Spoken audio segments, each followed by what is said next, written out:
সংসদে অনেক মিথ্যাচার করেছেন। জনগণের সামনে আপনাদের মুনাফিকি চরিত্র স্পষ্ট হয়ে পড়েছে।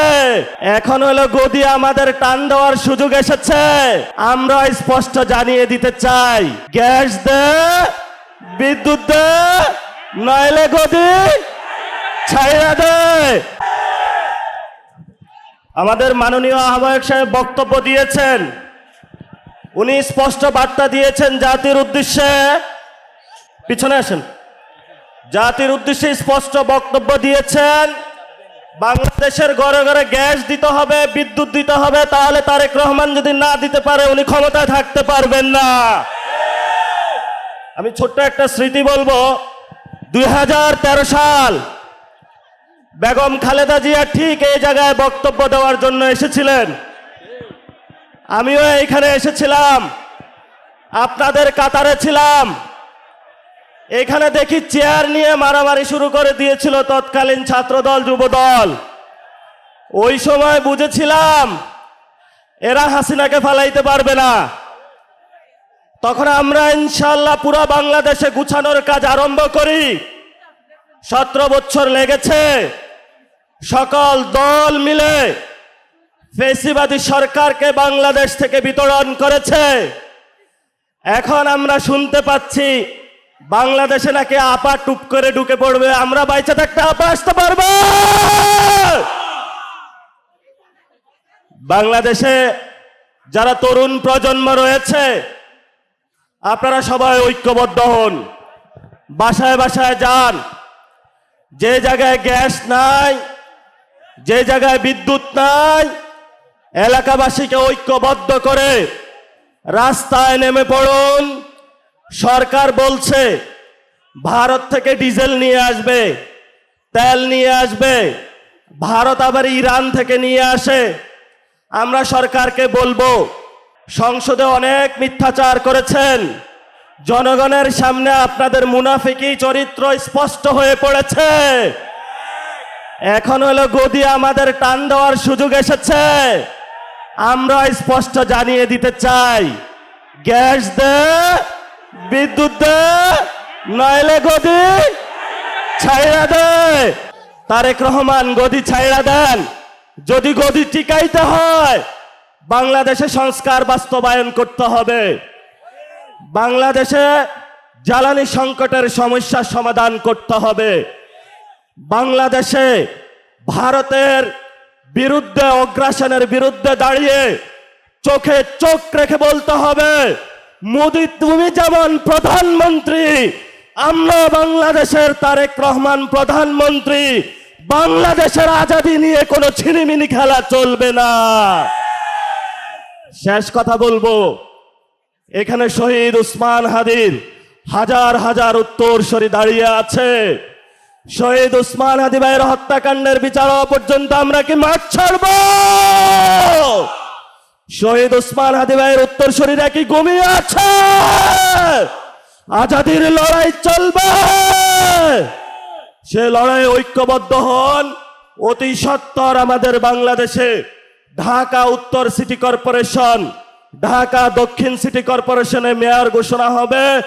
অলরেডি ঘোষণা হয়েছে।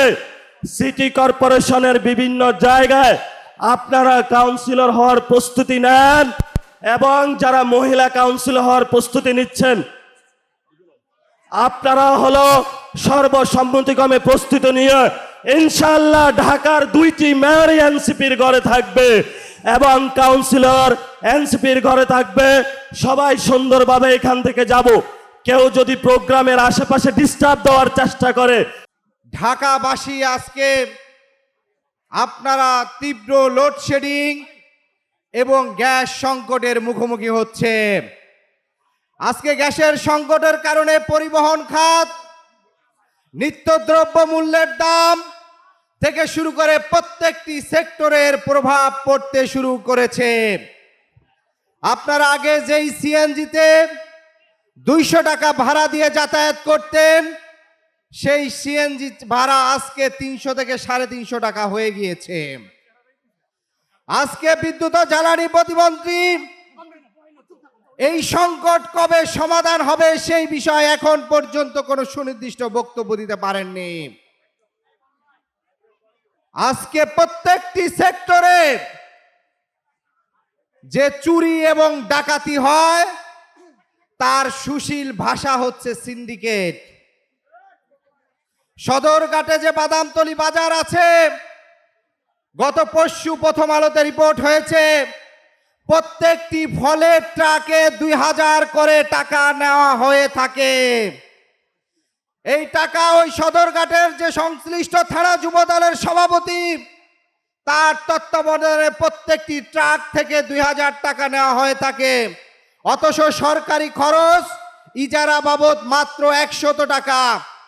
প্রতিটি ট্রাকে যদি এরকম 2000 করে টাকা নিয়ে থাকে, শুধুমাত্র বাদামতলি বাজার থেকেই এক মাসে 90 লক্ষ টাকার অধিক চাঁদা উত্তোলন করা হয় সরকারি দলের এই নেতা কর্মীদের মাধ্যমে। আজকে এই চাঁদা উত্তোলনের টাকা দিয়ে সন্ত্রাসী পেলে বিরোধী দলের উপর হামলা মামলা করে ফুটপাতে হকার বসিয়ে তাদের থেকে চাঁদা উত্তোলন করে এই রাজনীতি কায়েম করে তারা এটার নাম দিয়েছে দীর্ঘ 30 বছরের রাজনীতির অভিজ্ঞতা। এই সন্ত্রাসী রাজনীতির নাম দিয়েছে যে আমাদের রাজপথে দখলে। এনসিপি গঠিত হওয়ার পর থেকে এনসিপির কোন নেতৃবৃন্দ এই ধরনের অবৈধ টাকা লেনদেন কিংবা চাঁদাবাজির সাথে সংশ্লিষ্ট নয়। আমরা সেই পুরানো আওয়ামী লীগ বিএনপির স্থানীয়ভাবে চাঁদা উত্তোলন করে সিন্ডিকেট করে জনগণের পকেট কেটে জনগণের প্রত্যেকটি সেবা থেকে টাকা নিয়ে রাজনৈতিক দল চালিয়ে সন্ত্রাসী কার্যক্রম করার সেই রাজনীতির বিলুপ্ত চাই। আমরা স্পষ্ট বলতে চাই, অতি দ্রুত সরকার গঠনের 6 মাস হয়ে যাওয়ার পরেও এখন পর্যন্ত বিদ্যুতের সংকট লোডশেডিং সমাধান করা হয়নি। এই সরকার গঠনের পর থেকে ধারাবাহিকভাবে জ্বালানি তেলের মূল্য বৃদ্ধি, বিদ্যুতের দাম বৃদ্ধি এবং সর্বশেষ গ্যাসের দাম বৃদ্ধিরও প্রস্তাব করা হয়েছে। আমরা দেখেছি গত 2 মাস ধরে বিদ্যুতের বিল যাদের আগে আসতো 1200 টাকা, তাদের এখন 2000 টাকা করে বিদ্যুৎ বিল আসে। যাদের বিদ্যুৎ বিল আসতো আগে 500 টাকা, তাদের এখন 1000 টাকার উপরে বিদ্যুৎ বিল আসে। এই সরকার কিছু হলেই জিকির করত, নির্বাচন হলে, নির্বাচিত সরকার হলে, তারেক রহমান প্রধানমন্ত্রী হলে রাষ্ট্রের নাকি সকল সমস্যার সমাধান হয়ে যাবে। অথচ আমরা দেখলাম এই সরকার গঠনের পরে বিএনপির নেতা কর্মীরা নিজেদের ভিতরে সন্ত্রাস করে 32 জন নেতা কর্মীকে খুন করেছে।